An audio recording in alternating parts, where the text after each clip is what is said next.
페이지 32페이지. 그럼 진도 빨리 나가고 한번 생각해 볼게요. 페이지 32죠? 32페이지 22번 문제. 무슨 기초공사죠? 기초공사에서 말뚝박기에 대해서입니다. 말뚝. 자, 요거는 기출문제입니다. 이거는 기출문제입니다. 기출문제인데 해놨습니다. 이런 유형으로 나온다고요. 1번 말뚝박기는 수직으로 중단하지 말고 체중까지 어떻게 계속 연속 박으라 이거죠. 연속적으로 박으라. 그래가지고 휴식시간 두어서는 안 된다는 거예요. 휴식시간 두지 말고 연속으로 박으라 이겁니다. 그리고 2번에 말뚝 지지력 증가를 위해서 주의 말뚝을 먼저 박고 점차 중앙부로 박는다. 이론상입니다. 실무상 중앙부터 밖으로 박아 나갑니다. 그러니까 현장에서 바깥에서 박아오니까 중앙에 말뚝이 안 박혀요.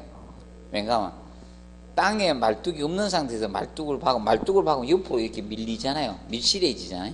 중앙이 너무 밀실해지가 안 박히는 거예요. 그래서 현장에서 중앙에서 박아 나갑니다. 그리고 3번에 시험용 말뚝은 실제 사용할 말뚝과 동일 조건이다. 그러면 실제 그 자리에 박을 말뚝을 그대로 시험 말뚝 박게 하라는 겁니다. 그리고 최종 가림량 5의 10배 타격은 뭐다? 평균 체크하십시오. 평균 치마량. 요걸로 평균 치마량으로 하면 타격 개수 5의 총감이 6mm 이하일 때 거부 현상을. 근데 아까 평균 있죠? 평균 이 치마량 있죠? 치마량 가지고 요걸로 진해력을 추정하는 거예요. 진해력을 구하는 겁니다. 요걸로 진해력을 구합니다. 그래서 이 말뚝박기 시험이 간접 진해력 시험이 되는 거예요. 이 말뚝박기 시험이 간접 진해력 시험에 해당이 돼요. 간접 진해력 시험이라고 합니다. 말뚝박기 시험이 간접 진해력 시험이라고 합니다. 간접. 그러면 이때 이 말뚝박기는 간접 진해력 말뚝을 기본 몇 번 이상? 3번 이상 박아야 3세판은 해야 돼요. 몇 판 이상? 3번 이상, 3개 이상은 박아야 됩니다. 그래서 여러분들 이거죠. 점수도 몇 번 쳐가지고 평균 내야 된다? 3번 쳐가지고 평균 내야 돼? 3번 해가지고. 한 번 쳐가지고 평균 내면 안 돼요. 자기 실력이 아닌 게. 그래서 우리는 이겁니다. 자랑할 때는 최고 점수로 자랑하고, 맞죠? 뭐 당구 치거나 했잖아요. 뭐 허세 부릴 땐 최고 점수로 하죠.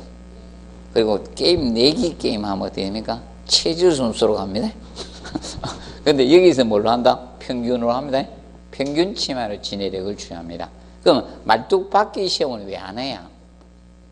말뚝박기 시험은 이겁니다.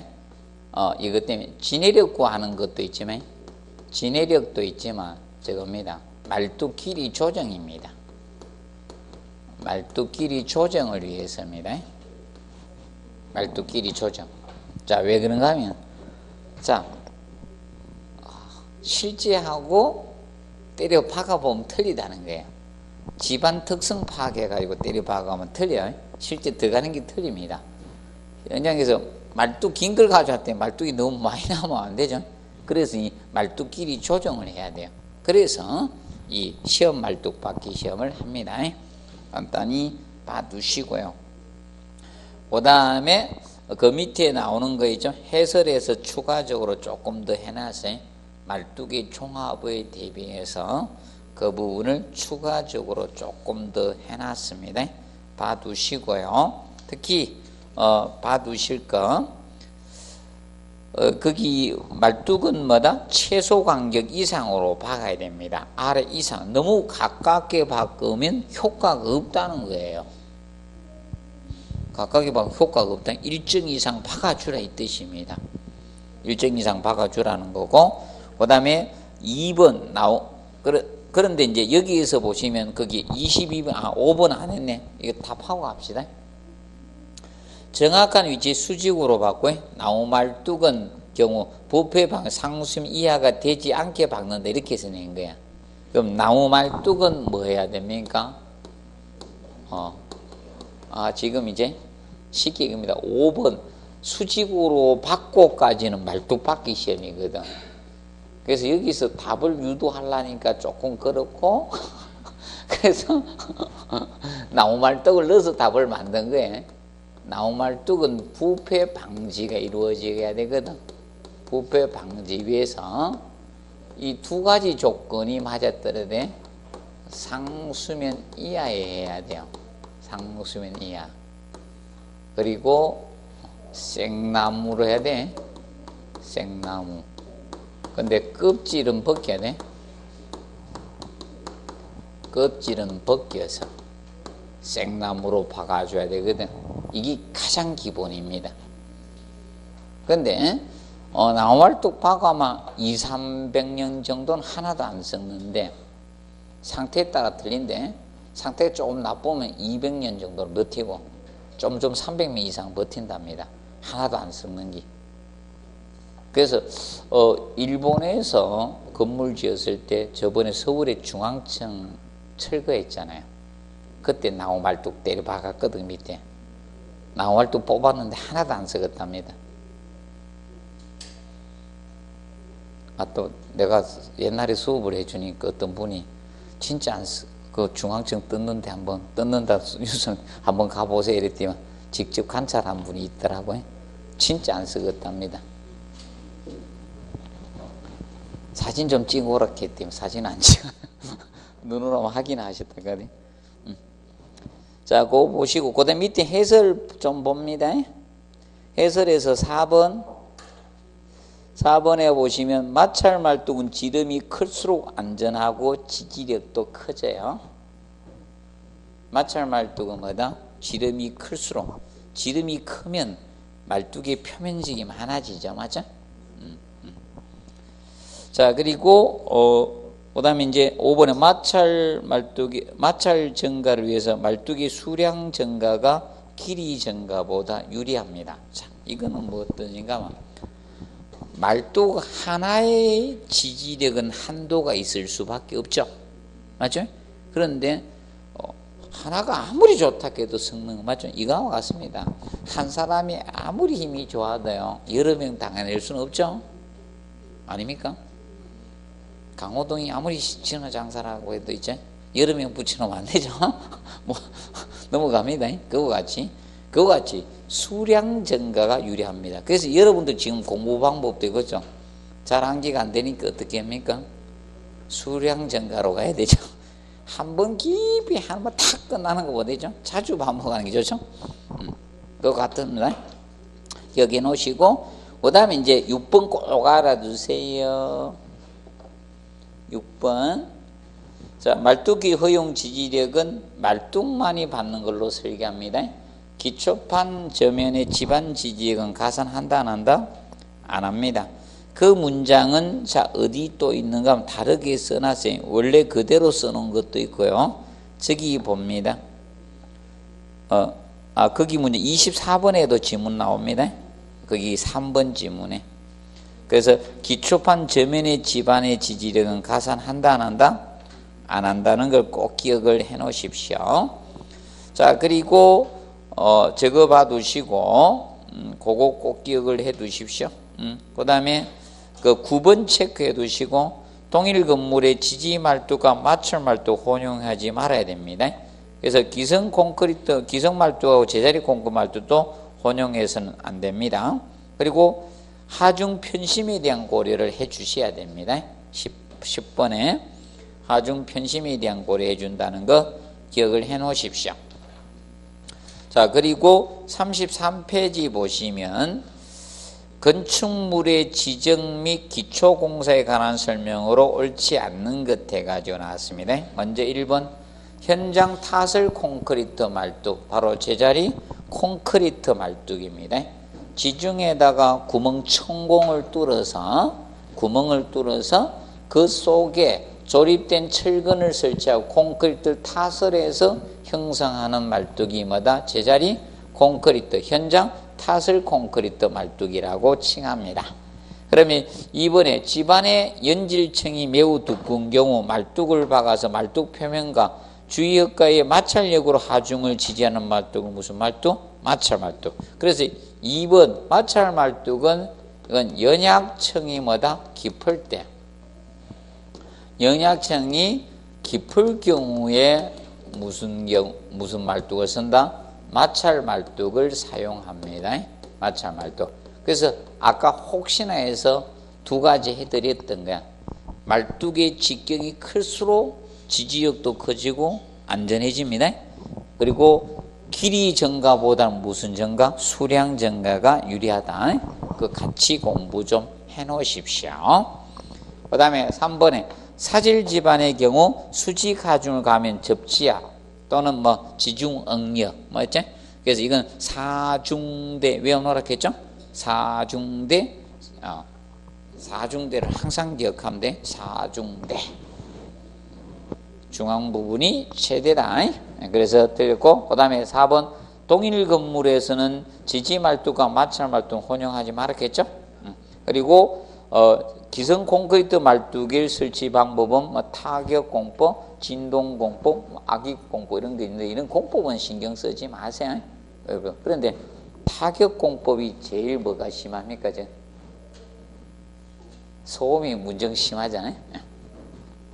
그 다음에 24번에 말뚝에 대한 기술 중 옳지 않는 거 되어 나왔습니다. 그러면 기성 콘크리트 말뚝의 최소 중심 간격은 말뚝 머리 직경의 2.5배 이상 하거나 머리 직경의 2.5배 이상 하거나 또는 75cm 이상 하면 돼요. 그런데 실제 설계할 때는 둘 중에 큰 값으로 하라고 합니다. 그런데 실제 이걸로 안 합니다. 더 많이 벌려줍니다. 실제는 더 많은 간격으로 갑니다. 자, 그 다음에 2번에 보시면 나무 말뚝의 재료는 소나무나 낙엽송, 밤나무 등과 같이 이 나무 진이 많은 나무도로 씁니다. 그래야지 잘 안 썼거든요.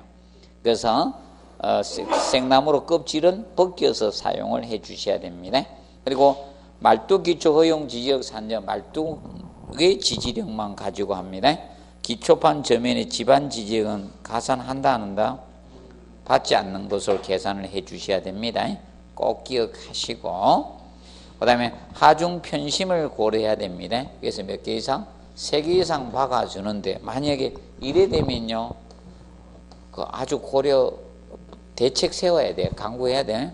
만약 이거야 하나 돼 있으면 문제가 심각해지죠. 편심이 생길 수 있잖아. 기초판 하나에 말뚝을 하나 박아놨어. 맞아요? 편심에 대한 대책 광고를 해줘야 돼요. 그러면 설계를 그만큼 튼튼하게 설계해 줘야 되는 거예요. 하나 박았을 때는 최소한 몇 개 이상 박아야 되는데 3개 이상 박아야지 안정화되거든. 이 이론입니다. 어렵게 생각하지 말고. 자전거, 두발 자전거는 꼭 뭐 세워야 돼요? 받침대 세워야 되죠. 맞죠? 세발 자전거 받침대 없죠? 그래서 기본 이론상 3개로 기준 잡고 있는 건데, 그런데 그러면 하나가 말뚝이 박히면 제일 위험하겠죠. 맞죠? 우리 다리 2개라서 그래도 덜 위험하지. 하나 있으면 힘들죠. 아닙니까? 그래서 이거죠. 노화가 됐는지 안 됐는지 이렇게 해가지고 오래 서 있나 안 있나 이거 테스트 하러 가죠. 내가 늙었나 안 늙었나 그걸 테스트하면 된다 카대요. 자, 뭐 두시고, 그 다음에 5번에 기성 콘크리트 말뚝과 제자리 콘크 말뚝 같이 말뚝의 종류는 혼용하면 된다 안 된다? 안 된다는 겁니다.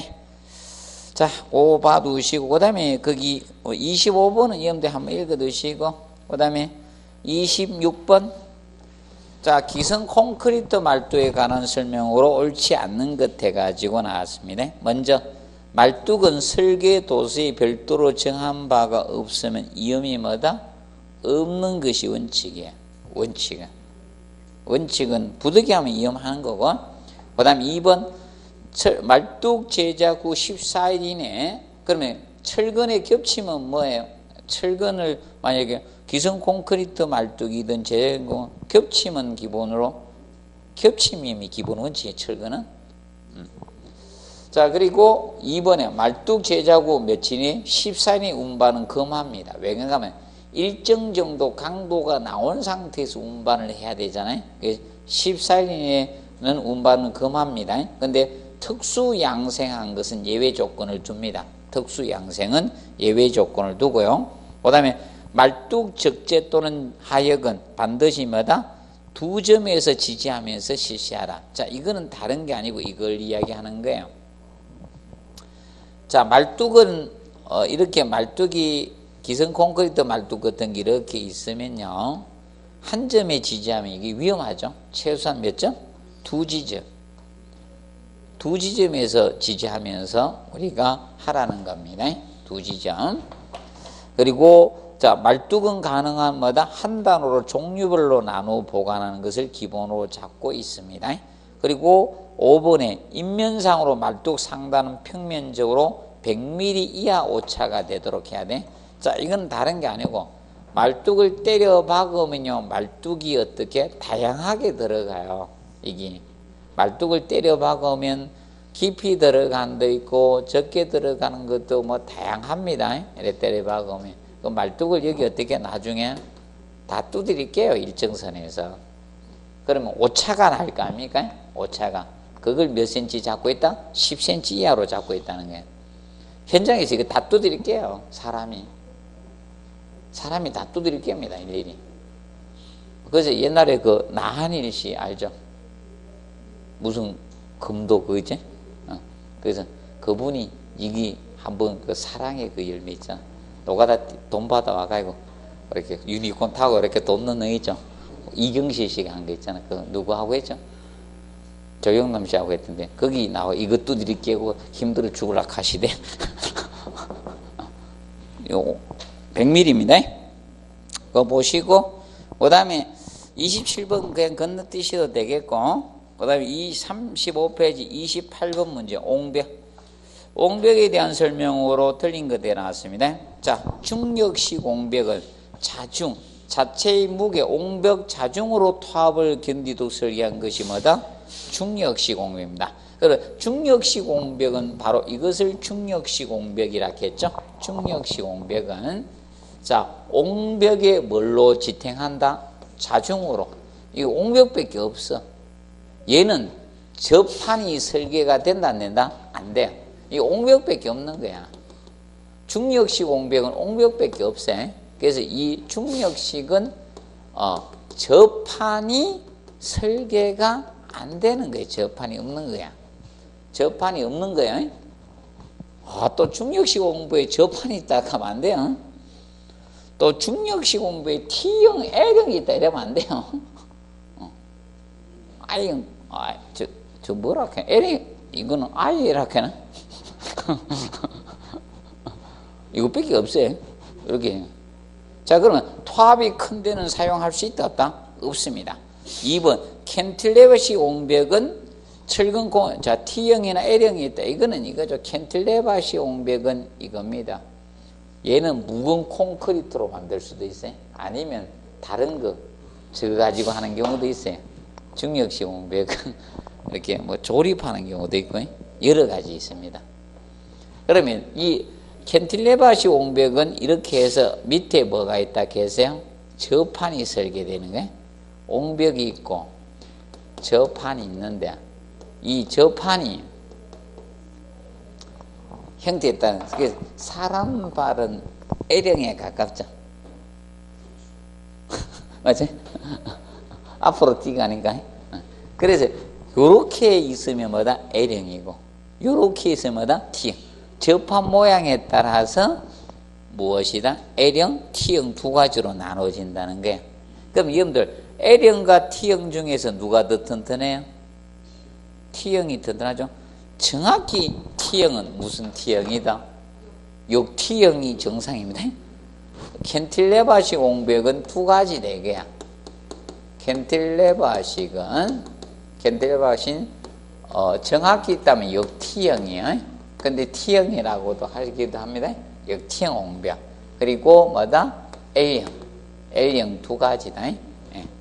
예, 접합 모양에 따라서 L형과 T형 두 가지로 나누어진다는 거예요. 옹벽의 안정성은 T형이 좋죠. 그렇게 보시면 됩니다. 그리고 세 번째, 부축벽식 옹벽, 캔틸레버식 옹벽 일정하게 뭐다? 부축벽을 설치해 준 거다. 그럼 여기 이제 추가적으로 캔틸레버식 옹벽에다가 부축벽을 설계를 해 준 거예요. 부축벽을 일정한 간격으로 여기에다 뭘 설계했다? 부축벽을 설치해 준 거예요. 여기다가 뭐 다 설치할 필요는 없고요. 이렇게 해서 부축벽을 이렇게 설계를 내 마음대로 설계하겠습니다. 이렇게 할 수도 있고 이렇게 합시다. 일반적으로 하네. 자, 이렇게 부축벽을 설계해 준 거예요. 부축벽.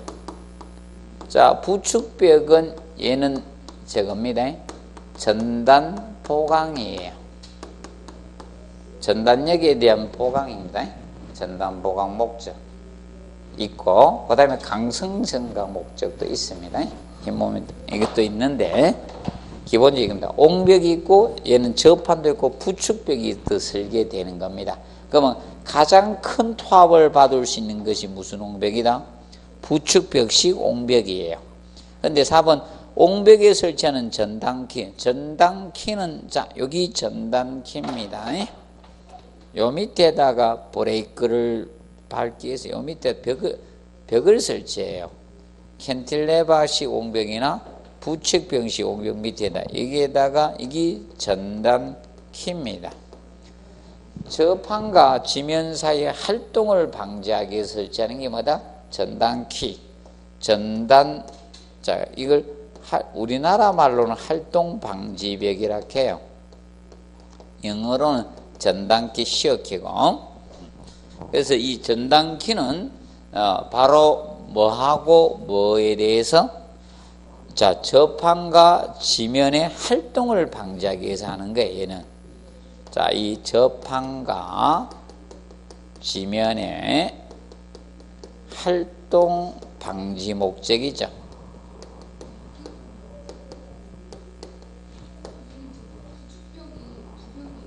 예, 부벽. 그 부벽식 옹벽 이렇게 했다니. 부벽. 부축벽이 부벽 줄여서. 그래서 우리도 어디 아프거나 이러면 누가 부축해 주죠. 그러면 이게 부축벽이 전단 파괴 방지하는 거예요. 얘가. 이게 전단 파괴를 방지하기 위해서 넣는 거 이게 이거예요. 전단 파괴를 방지하기 위해서 넣는 것은 부축벽이고. 자, 그리고 이거는 전단키는 이겁니다. 전단키. 그러면 인라인 스케이트 있죠? 탈 때 브레이크 잡는 게 뭐다? 이거라 보면 되죠. 꼭 못한 사람 이거 있어도 넘어져? 아, 인라인 스케이트 한쪽 발에 뒤에 탁 거는 거 있어요?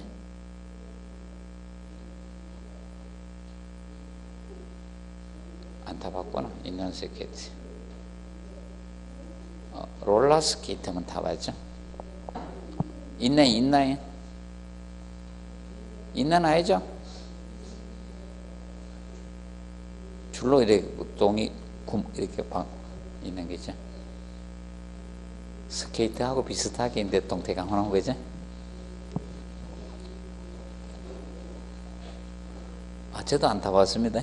구경만 했어. 근데 이제 딱 끌던데. 서 있을 때 오래 있던데.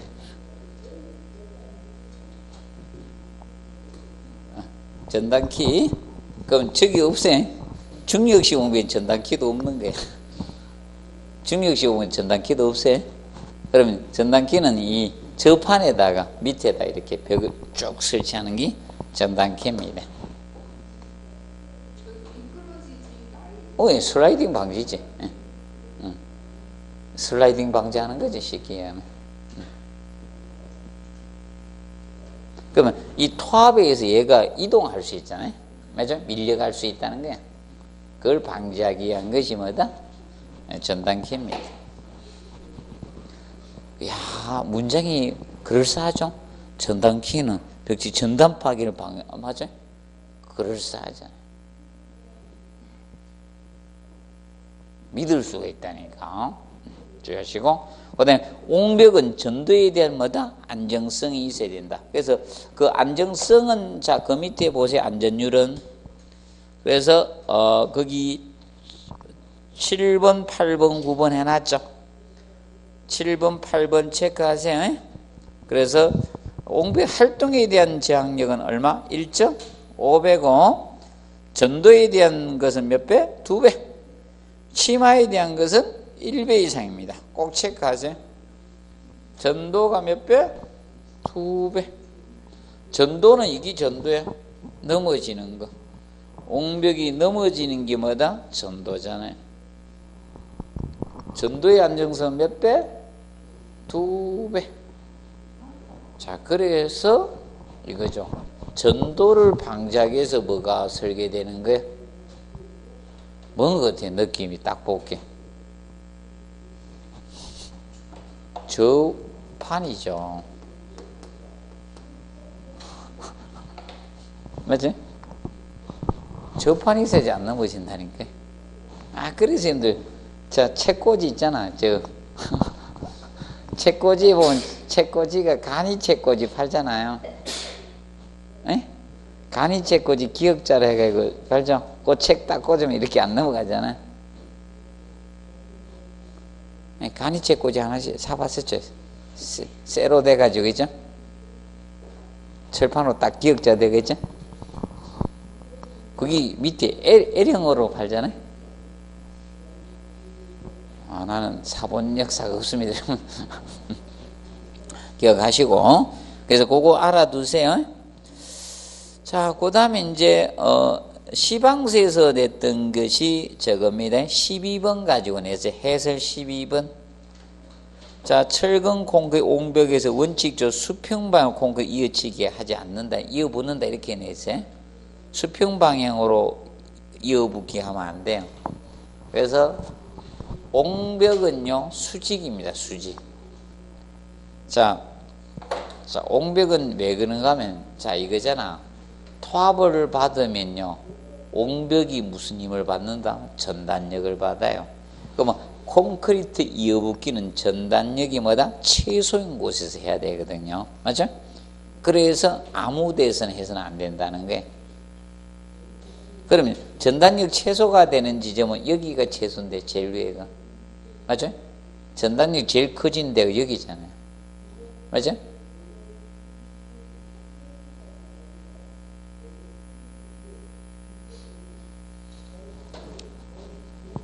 기억을 해 두시면 됩니다. 그 다음에 거기 이제 10번, 11번 있죠? 두 가지 체크해 놓으세요. 여기 시방서 내용이에요.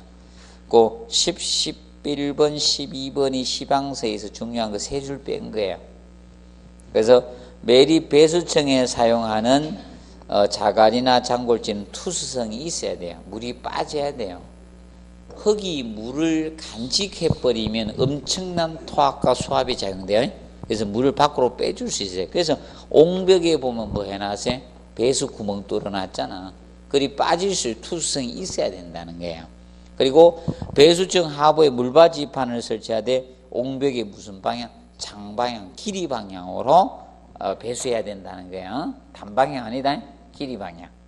그 점 봐두시고 그 다음에 넘어갑니다. 자, 조적조 보도록 합니다. 36페이지. 먼저 1번에 자, 내력벽으로 사용하는 벽돌 재료의 중요한 물리적 시험으로 가장 적합한 것 해가지고 따라왔습니다. 그런데 벽돌은 딱 두 가지 시험을 통해서 품질 측정한다 했죠? 바로 자, 물리적 시험이란 것은 품질 시험이라는 거예요. 물리적 시험은 품질 시험이야. 자, 그래서 뭐라 해서 압축 강도하고 흡수 두 개입니다. 그래서 3번 되겠죠? 자, 기억하시면 된다.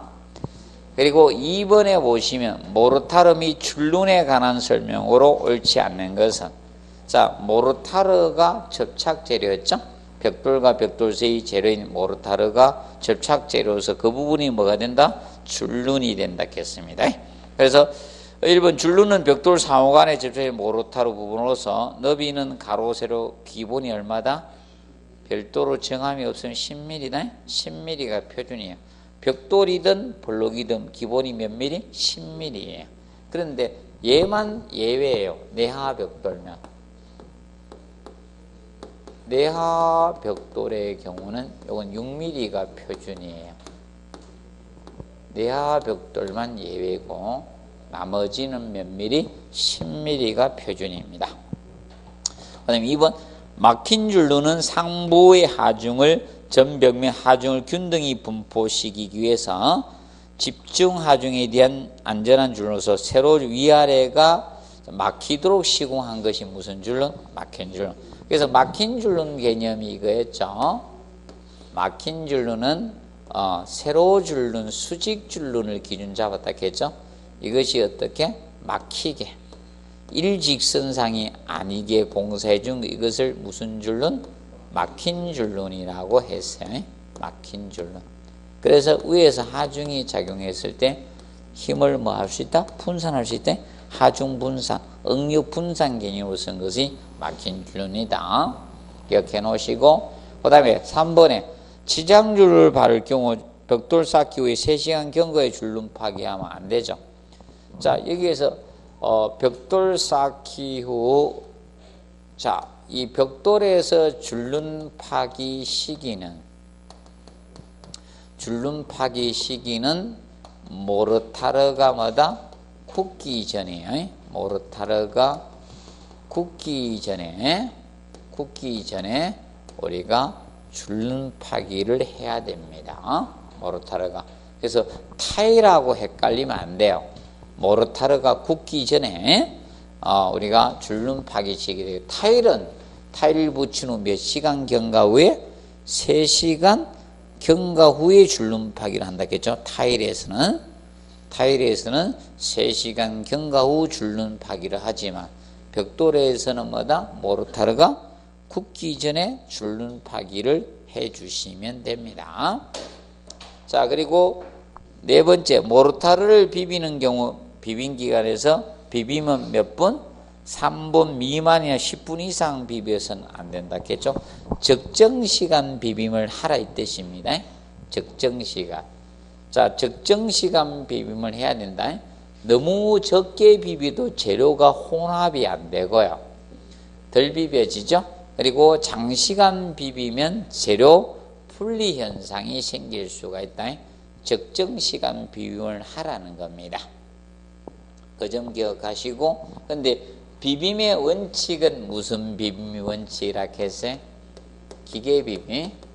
비빔은 기계 비빔이 원칙입니다. 기계 비빔이 원칙이에요. 그리고 5번에 어떤 경우 물을 넣고 비비면 2시간이 지난 모르타르는 사용해서는 안 된다 했죠. 그런데 그라우트는 몇 시간? 1시간이다. 자, 그래서 여러분들 모르타르 사용 시간이 약간 차이가 있다. 모르타르는 조적에서는 몇 시간? 2시간이에요. 그리고 미장에서도 몇 시간? 2시간이에요. 타일에서는 얼마다? 1시간. 그리고 방수 모르타르는 45분이에요.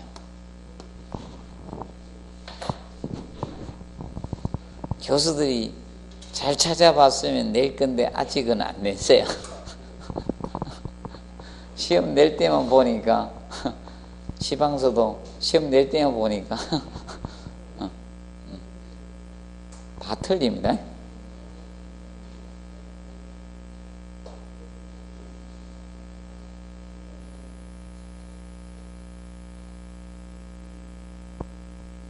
모르타르 사용 시간이 다 틀립니다. 방수가 제일 짧습니다. 방수가.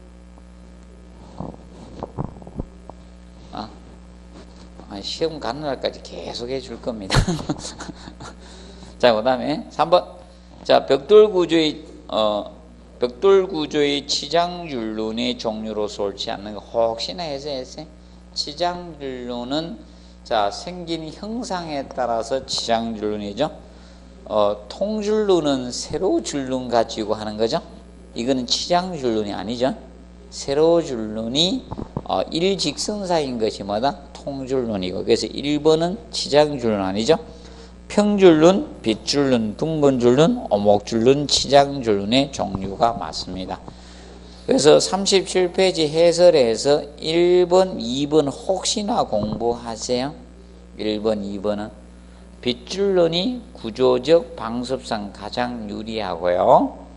평줄눈이 시공상 가장 많이 사용해요. 평줄눈은 시공이 용이하기 때문에 많이 쓰는 거예요. 시공이 용이하기 때문에. 그 다음에 4번에 치장줄눈에 관한 설명 중 옳지 않는 것. 자, 요거는 혹시나 시방서를 준비하기 위해서 한 문제인데, 오늘 시방서. 그래서 1번에 벽돌벽면에 의장제 효과를 줄눈으로서 이것을 벽돌벽면에 재물 치장할 때 모로타르로 줄눈을 바르는 것을 말합니다. 그래서 2번에 치장줄눈을 바를 경우 줄눈 모로타르가 뭐다? 굳기 전에 줄눈 파괴하라 했죠. 그리고 이때 치장줄눈 벽돌벽면 청소 정리하고 공사에 지장이 없는 한 빠른 시일 내에 빈틈없이 바르면 됩니다. 그리고 치장줄눈 깊이는 몇 미리? 6mm로 합니다. 6mm. 자, 그럼 6mm가 두 개네요. 무슨 벽돌? 내화벽돌 6mm. 치장마다 6mm요. 그럼 이걸 제어하고는 표준이 몇 mm? 10mm. 이렇게 하시면 되는 거예요. 기억하시고, 그 다음에 5번에 구조적 방습상 가장 유리한 줄눈은 무엇이다? 빗줄눈이 됩니다. 빗줄눈. 그래서 가장 많이 사용하는 것이 뭐고요? 평줄눈이고. 자, 평줄눈은 이거하고 헷갈리면 안 돼요. 이래 벽돌이 있을 때 있죠. 벽돌이 이렇게 있을 때, 자, 줄눈이 이렇게 있으면 지 멋대로 툭 튀어나왔거든. 시멘트 모르타르 막 얹으니까. 이렇게 합니다. 조적공이 있죠. 벽돌 착착 얹고 모르타르 흑손이, 조적공의 흑손이 둥글어요. 이래가 이후에 이렇게 달렸습니다. 자루가. 일반 흑손하고 틀려. 그래, 이거 가지고 다 많이 떠가 이렇게 해서 던집니다. 그러면 쫙 깔립니다. 저는 한번 던져봤는데 5만대 다 날라가가지고 요것도 먹었습니다. 처음에 갔을 때 그래, 그래서 연습해가지고 학생들 가르칠 땐 잘했어요. 기능사 가르칠 땐 잘했는데, 그 전에 초반에 하기 전에 노가다 뛰러 가면 연습 한번 해봐야죠. 잠시 어디 가면 내가 연습을 하거든. 저 담배 피우거나 한번 쉬러 가잖아요. 그럼 잠시 내가 가가지고 연습하면 욕 바가지로 넣고, 야, 이 그따구로 하네. 그러면 요겁니다. 그럼 이게 눌러있기 때문에 지 멋대로 막 튀나옵니다. 그럼 요 이제 나중에 파기하고, 새로 여기 이제 색도도 넣거든. 카본벌레 그런 거 넣어가지고. 그래서 시커멓게 하면 있죠. 붉은 벽돌 할 때 약간 검은색 줄눈이 많이 들어가잖아. 잘 못 봤어요. 여기는 색소는 다른 거 넣어. 여러 가지 넣습니다. 그래가지고 여기 이제 이쁘장하게 하는데, 요렇게 하면 평줄눈이야. 평평하게 하면. 여기다 평평하게 하는 거 아니야? 이거 밋밋한 거야. 민줄눈이요. 요 줄눈 상태 여기가 평평하다 해서 무슨 줄눈? 평줄눈이야. 여기 이렇게 오목하게 들어가면 오목줄눈이야. 요렇게 이렇게 나오면 뭐다? 둥근 줄. 아, 여기 민줄 이렇게 튀는 볼록해 이거는. 아, 근데 이게 밥만 먹으면 배 나오는 거하고 항상 튀어나오는 사람하고 틀리죠? 항상 튀어 볼록하다, 배 볼록하다 이런 거지. 자, 그래서 이겁니다. 빗줄로는 어떤 게 빗줄론이다? 이게 빛이야, 이렇게. 이래 된 거. 이게 빛이야. 이렇게 되면 이건 업빛이라게. 업빛은 타고 들어와 버려. 그래서 빗줄론이 제일 좋은 겁니다. 자, 기억하시고. 그 다음에 5번 문제. 자, 벽돌벽에 실린 하중이 널리 골고루 퍼져서 전달하기 위해서 세로 줄 아래 위에가 통하지 않고 엇갈리게 하는 것을 무슨 줄론? 막힌 줄론이었죠. 통줄론은 하중 뭐다? 집중 현상이 이루어지는 것이 무슨 줄론이고? 통줄론이고. 예. 자, 그래서 이겁니다. 그리고 이거는 항상 기억하죠? 이게 무슨 쌓기다? 길이 쌓기. 벽돌의 길이가 보면 길이 쌓기, 마구리가 보면 마구리 쌓기, 요렇게 쌓으면 세워 쌓기, 요렇게 쌓으면 옆세워 쌓기라 했죠.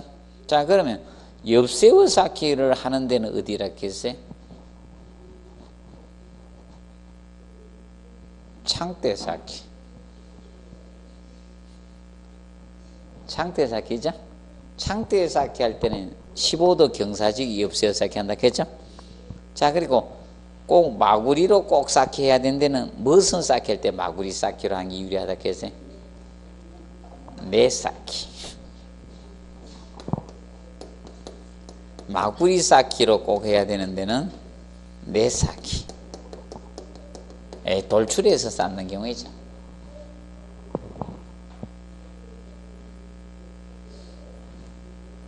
그리고 옆세워 쌓기는 창대 쌓기.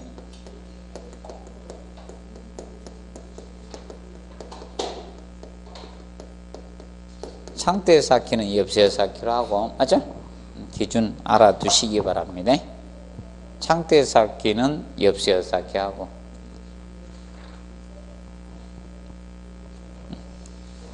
보시고, 그 다음에 페이지 38페이지.